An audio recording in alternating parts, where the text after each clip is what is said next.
Hello everyone, welcome to smart learn channel. जय श्री कृष्णा, राधे राधे। आज की इस वीडियो में हम बात करेंगे, आज बुद्धि के बारे में बात करने वाले हैं डिटेल से। बुद्धि क्या होती है, कैसे, इसके बारे में महत्वपूर्ण तथ्य पढ़ने वाले हैं। एक नंबर, सर्वप्रथम इंग्लैंड में फ्रांसिस गाल्टन वैज्ञानिक गाल्टन ने 1885 में बुद्धि शब्द का प्रयोग किया। सबसे पहले बुद्धि किसने कहा? फ्रांसिस मनोवैज्ञानिक गाल्टन साहब ने 1885 में। सर्वप्रथम मानसिक आयु शब्द का प्रयोग अल्फ्रेड बिने ने 1908 में किया। 1908 में अल्फ्रेड बिने मनोवैज्ञानिक ने किया। और बुद्धि का मापन का प्रयोग 1905 में किया गया। बुद्धिलब्धि का सूत्र कुलमान के द्वारा 1912 में दिया गया। MA/CA, मानसिक आयु बटा वास्तविक आयु। आगे देखते हैं। इसके बाद बुद्धिलब्धि का संशोधित सूत्र टर्मन द्वारा 1916 में दिया गया। टर्मन साहब ने सूत्र दिया 1916 में। क्या दिया? संशोधन किया है। MA/CA, मानसिक आयु बटे वास्तविक आयु इंटू 100, गुणा में 100 लगाया। अभी सूत्र यही है, MA/CA इंटू 100। परिभाषा देखते हैं बुद्धि की। रॉस साहब कहते हैं, नवीन परिस्थितियों में चेतना अनुकूलन ही बुद्धि है। नवीन परिस्थितियों में चेतन अनुकूलन ही बुद्धि है। रॉस साहब का कहना है।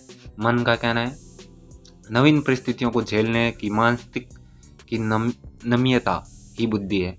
और बर्टन साहब कहते हैं, बुद्धि अच्छी तरह से निर्णय करने, समझने एवं तर्क करने की योग्यता है। बुद्धि अच्छी तरीके से निर्णय लेने, समझने एवं तर्क करने की योग्यता है। टर्मन साहब का कहना है, बुद्धि अमूर्त विचारों के बारे में सोचने की योग्यता है। बुद्धि से अमूर्त विचारों के बारे में सोच सकते हैं। परिभाषाओं के आधार पर बुद्धि की निम्नलिखित विशेषताएं हैं, जैसे बुद्धि जन्मजात शक्ति और वंशानुक्रम से प्राप्त होती है, हेरिडिटी से प्राप्त होती है। बुद्धि वंशानुक्रम एवं वातावरण से भी प्रभावित होती है। जैसा वातावरण मिलेगा वैसी ही बुद्धि विकसित होगी। बुद्धि का विकास जन्म से लेकर किशोरावस्था के मध्यकाल तक हो जाता है। बुद्धि नवीन परिस्थितियों से सामंजस्य करने का गुण प्रदान करती है। नवीन परिस्थितियों में रहने के लिए, समायोजन करने के लिए गुण प्रदान करती है। बुद्धि पूर्व अनुभवों के लाभ उठाने की योग्यता है। बुद्धि पूर्व अनुभवों से लाभ उठाने की भी योग्यता है। बुद्धि किसी विशिष्ट जाति का जन्म सिद्ध अधिकार नहीं है। ये सभी जातियों को अच्छी बुद्धि वाले व्यक्ति भी होते हैं और मंद बुद्धि वाले भी। ऐसा नहीं है कि एक ही जाति को बुद्धि अच्छी मिलती है, नहीं, सभी जातियों को अच्छी बुद्धि मिलती है जातियों के लोगों में। और सभी जातियों के लोगों में मंद बुद्धि व्यक्ति भी होते हैं। बुद्धि की वृद्धि 16 या 18 वर्ष की आयु तक अपनी चरम सीमा तक पहुंच जाती है। अधिकतम हो जाती है 16 से 18 वर्ष तक। इसके बाद बुद्धि लब्धिक वृद्धि एक रुक जाती है, परंतु सचिव वृद्धि एवं कौशल प्राप्त करना व्यक्ति के पूरे जीवन में चलता रहता है। बुद्धि का विकास तो रुक ही जाता है, लेकिन आप कुछ भी नया कौशल सीख रहे हैं, नई भाषा सीख रहे हैं, तो वो आप पूरी जीवन ही सीख सकते हो। लिंग भेद पर बुद्धि का कोई प्रभाव नहीं पड़ता है। जैसे कि पुरुषों में बुद्धि ज़्यादा होती है, महिलाओं में कम होती है, ऐसा कोई प्रभाव नहीं पड़ता है। सभी में समान होती है। बुद्धि एक इकाई नहीं होकर अनेक इकाइयों का समूह है। बुद्धि अनेक इकाइयों का समूह है। समझ रहे हो ना? अमूर्त चिंतन करने की योग्यता ही बुद्धि है। आपके सामने कोई चीज़ नहीं है, उसके बारे में आप सोच रहे हो, चिंतन कर रहे हो, वो बुद्धि है, अमूर्त चिंतन। बुद्धि के प्रकार है, मूर्त बुद्धि, प्रैक्टिकल इंटेलिजेंस, इसे गामक या यांत्रिक बुद्धि भी कहते हैं। इस बुद्धि का संबंध यंत्रों और मशीनों से होता है, इसे मूर्त बुद्धि कहते हैं।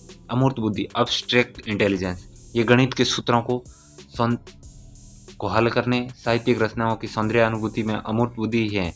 जैसे गणित के सूत्रों को हल करना, क्वेश्चनों को हल करना, साहित्य की रचना में सौंदर्य अनुभूति अमूर्त बुद्धि है। इसलिए इस बुद्धि के बालक वकील, डॉक्टर, दार्शनिक, चित्रकार, साहित्यकार आदि भी बनते हैं। अमूर्त बुद्धि के। सामाजिक बुद्धि, इस बुद्धि के कारण व्यक्ति समाज में सफलतापूर्वक जीवन निर्वहन करता है। इस बुद्धि वाले व्यक्ति मंत्री, व्यवसायी, कूटनीतिज्ञ और सामाजिक कार्यकर्ता बनते हैं। सामाजिक बुद्धि होती है वो समाज के कल्याण के लिए कार्य करता है, समाज की भलाई के लिए कार्य करता है। अब पढ़ने वाले बुद्धि के सिद्धांत। बुद्धि के सिद्धांत, एक तत्व सिद्धांत, यूनिफैक्टर थ्योरी, ये बीने, टर्मन और स्टर्न साहब ने दी है। बुद्धि केवल एक ही फैक्टर है। इन्होंने क्या कहा? बुद्धि में केवल एक ही फैक्टर है। आगे देखते हैं। बुद्धि का द्वितत्व सिद्धांत लाने वाले स्पीयरमैन है। इस जी फैक्टर, एस फैक्टर, इसमें दो तत्व हैं। जी फैक्टर का मतलब सामान्य योग्यता, विशिष्ट। एस फैक्टर का, जी का मतलब जनरल फैक्टर और एस का विशिष्ट योग्यता। सामान्य योग्यता क्या है, विशिष्ट योग्यता क्या है? सामान्य योग्यता जन्मजात होती है, तो सामान्य योग्यता सभी में होती है, और विशिष्ट योग्यता अर्जित करते हो, हर व्यक्ति में मिलेगी सामान्य योग्यता। और विशिष्ट योग्यता हर व्यक्ति में एस फैक्टर अलग अलग और उसकी मात्रा भी अलग अलग होती है। किसी में लिखने की प्रैक्टिस ज़्यादा होगी तो वह अलग कौशल है उसका, ये विशिष्ट योग्यता है उसकी। सभी जीवन के सभी कामों में जी फैक्टर का योगदान होता है। हर कोई भी काम करो उसमें जनरल योग्यता का योगदान होता है। जिसका जी फैक्टर जितना स्ट्रांग हो उतना ही सक्सेसफुल होगा। जिस व्यक्ति का जी फैक्टर मजबूत होगा वह उतना ही सक्सेसफुल बंदा होगा। कई एस फैक्टर होते हैं, अलग अलग प्रकार के एस फैक्टर होते हैं। त्रितत्व सिद्धांत ये भी स्पीरमैन साहब ने दिया है। जी व एस के अलावा ग्रुप फैक्टर भी होता है। स्पीरमैन साहब ने कहा है जनरल फैक्टर, विशिष्ट फैक्टर और ग्रुप फैक्टर भी होता है। आगे देखते हैं बहुतत्व सिद्धांत, मल्टीपल फैक्टर थ्योरी 1920 में दी गई है, थॉर्नडाइक साहब ने दी गई है। तत्व अणु या परमाणु सिद्धांत या बालू सिद्धांत भी कहते हैं इस बहुतत्व सिद्धांत को। अलग अलग बुद्धि के अलग अलग बहुत सारे फैक्टर हैं, यह थॉर्नडाइक साहब ने कहा है। समूह कारक सिद्धांत, ग्रुप फैक्टर थ्योरी 1938 में दी है, थ्रस्टन साहब ने दी है कि ग्रुप फैक्टर थ्योरी बुद्धि की। आगे देखते हैं ग्रुप फैक्टर थ्योरी में 7 प्रकार की प्राथमिक व मानसिक योग्यता होती हैं। मानसिक योग्यता देख लो, स्थानिक योग्यता, सांख्यिकी योग्यता। स्थानिक में सांख्यिकी योग्यता वो संख्याओं के बारे में ज्ञान होगा। वाक्य योग्यता, वर्बल बोलने संबंधी, संप्रेषण संबंधी। शब्द योग्यता, शब्दों की शब्द ज़्यादा होंगे। मेमोरी एबिलिटी, रीजनिंग एबिलिटी, तार्किक योग्यता होगी। प्रव्यक्षण योग्यता, प्रतिदर्शन सिद्धांत दिया था सिंपल थ्योरी 1916 ईस्वी में थॉमसन साहब ने। इसमें पुरानी योग्यताओं को थोड़ा थोड़ा हिस्सा लेकर एक नवीन योग्यता बना लेता है, थोड़ी थोड़ी मिलाकर। आगे देखते हैं 3 डायमेंशनल थ्योरी, त्रिविमा बुद्धि संरचना का सिद्धांत, त्रिआयामी। ये गुलबर्ट साहब ने दिया था 1967 में। इसमें संक्रिया संचालन और प्रक्रिया, सक्रिय संचालन की प्रक्रिया है जिससे विषय वस्तु का निर्माण होता है, विषय वस्तु से उत्पाद बनता है। तो इसमें संक्रिय संचालन 6 और विषय वस्तु 5 है, उत्पाद 6 है, तो इनको टोटल 180 फैक्टर बनते हैं। आगे देखते हैं संक्रिय संचालन, विषय वस्तु और उत्पाद। संक्रिया में संज्ञान, स्मृति धारण, स्मृति लेखन, अभिसारी चिंतन, अपसारी चिंतन और मूल्यांकन है। विषय वस्तु में श्रव्य, दृश्य, आकृतिक, शाब्दिक, सांकेतिक, व्यवहारिक, व्यवहार। और उत्पाद बनता है इकाई, वर्ग, प्रणाली, संबंध, निहितार्थ, रूपांतर। ये आपको याद कर लेना है अच्छी प्रकार से। आपको ऐसे ही क्वेश्चन पूछेंगे निम्नलिखित में से कौन सा उत्पाद नहीं है गिलफोर्ड थ्योरी का, कौन सी विषय वस्तु नहीं है। आगे देखते हैं बहुबुद्धि सिद्धांत, multiple intelligence theory. Harvard gardener साहब ने दिया 1983 ईस्वी में। इन्होंने 7 टाइप की इंटेलिजेंस बताई। 1991 में 8वां प्रकार और 2000 में 9वां प्रकार भी है, भाषाई बुद्धि। इसमें भाषाई बुद्धि जिस व्यक्ति में ज़्यादा होगी वो कवि बनेगा, शिक्षक, प्रवक्ता, गीतकार, साहित्यकार, वकील आदि बन सकता है। तार्किक गणितीय बुद्धि, जो गणित के क्वेश्चनों को सॉल्व करेगा, या तो वो गणितज्ञ बनेगा या वैज्ञानिक बनेगा। जिस व्यक्ति में सांगीतिक बुद्धि ज़्यादा होगी तो वो वादक होगा या संगीतकार होगा। आगे देखते हैं स्तनिक बुद्धि। स्तनिक बुद्धि होगी तो वो मूर्तिकार बनेगा, चित्रकार या इंजीनियर, सर्वेक्षक, कुछ भी इनमें से बन सकता है जिस स्तनिक बुद्धि ज़्यादा होगी जिस व्यक्ति में। शारीरिक गतिक बुद्धि, इसमें व्यक्ति डांस कर सकता है, शारीरिक गतिक स्पोर्ट्समैन होगा। अंतर्वैयक्तिक बुद्धि, इनमें ध्यान रखना है, ये दोनों कंफ्यूज करने वाले। अंतर्वैयक्तिक बुद्धि और अंतर्वैयक्तिक बुद्धि। अंतर्वैयक्तिक मतलब दूसरों की भावनाओं को समझना, डॉक्टर, नेता आदि ये दूसरों की भावनाओं को समझते हैं।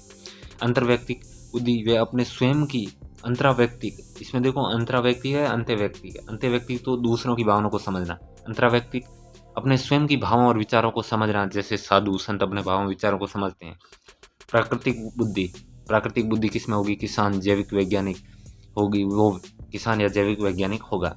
अस्तित्ववादी बुद्धि तो वो दार्शनिक या चिंतक होगा, जो अस्तित्ववादी बुद्धि होगी। पदानुक्रम सिद्धांत, हेरिडिटी, पदानुक्रमिक सिद्धांत, सबसे ऊपर जी फैक्टर तथा सबसे नीचे एस फैक्टर होता है। जी फैक्टर में एजुकेशन, शाब्दिक और एजुकेशन होगी, और इसके 2 भाग है, व्यावसायिक और यांत्रिक। इसमें एस फैक्टर होता है नीचे। जी फैक्टर जनरल फैक्टर होगा, इसमें देखो शाब्दिक भी होगा, जो बोलचाल, एजुकेशन भी होगी, व्यवसाय भी होगा, यांत्रिक मैकेनिकल कार्य भी। और एस फैक्टर स्पेशल, विशिष्ट योग्यता बाद में आती है जो स्पेशल हो। सूचना प्रक्रम सिद्धांत या त्रिचापीय सिद्धांत, ये स्टर्नबर्ग ने दिया।